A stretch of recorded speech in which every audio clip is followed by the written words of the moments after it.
I started going down to what I now lovingly refer to as my plunge hole.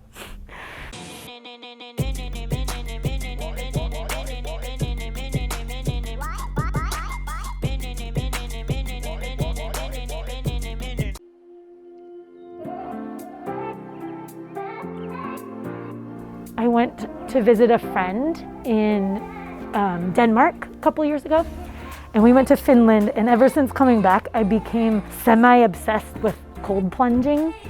And ever since, people have been like, oh, you must have watched that Gwyneth Paltrow episode. I'm like, no, I don't know where this came from. And I think what it was is, I just separated from my husband. This was the first time I'd ever traveled alone.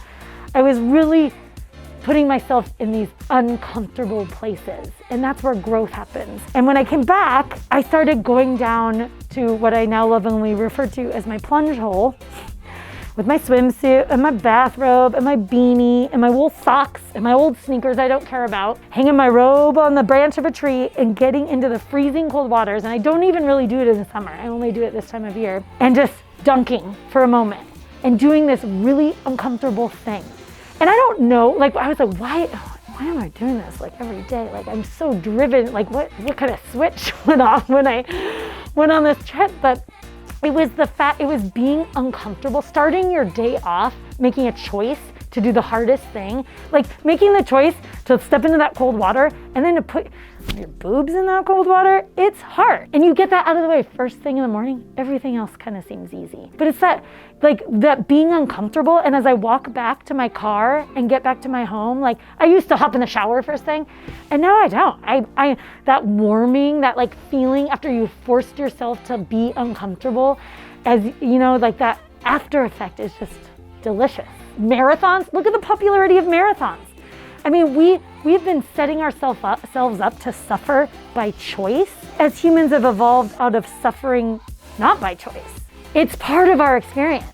There's a really wonderful book that I think everyone should read. I have made all my employees read it. It's called Man's Search for Meaning. And it was written by Viktor Frankl, who's survivor of the Holocaust, psychiatrist. We take for granted just the idea of goals. He coined that. He, noticed in the camps when there was some kind of endpoint to the suffering, a goal to accomplish, the suffering became easier to take. I mean, that's suffering beyond anything that I can imagine. But people survived, despite the fact that going into that, we thought no one could live without warmth, food, water for that long. And so he really analyzed that. And what I took from reading that book, amongst many things, is that we have to be good. We have to become good at suffering. Suffering is the human experience. It's staying tuned up. It's staying flexible, to avoid it is not going to help in the long run. Now, how does this relate to selling clothing? I don't want you to suffer in your heels or your jeans, but, like I said, we're a community space. From books and movies and whatnot, the town tailor, he was the person that you confided your secrets with, that you went through life with, that you maybe could be honest with. So being a nostalgic human, I like to think of us as that. As just a little bit more than just slinging clothes in a store.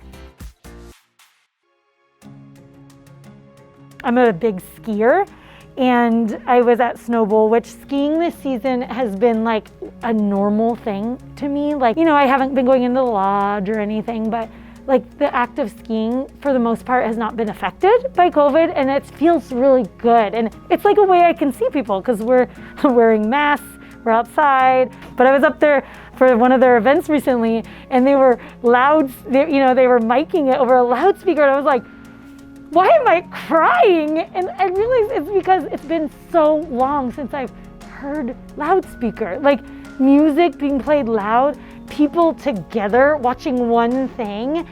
I mean, I feel like I've been okay with everything with social distancing and COVID. I've discovered that I'm more of an introvert than I realized, and that because my job is so social here, I really do need this time to be alone or just with one other person, where before I was all over the place, doing all the things, telling everyone what to do. But it was that moment that just made me realize how important it is to like consume music or theater or dance or whatever as a group, and how magical that can be. And I look forward to the day to do it again.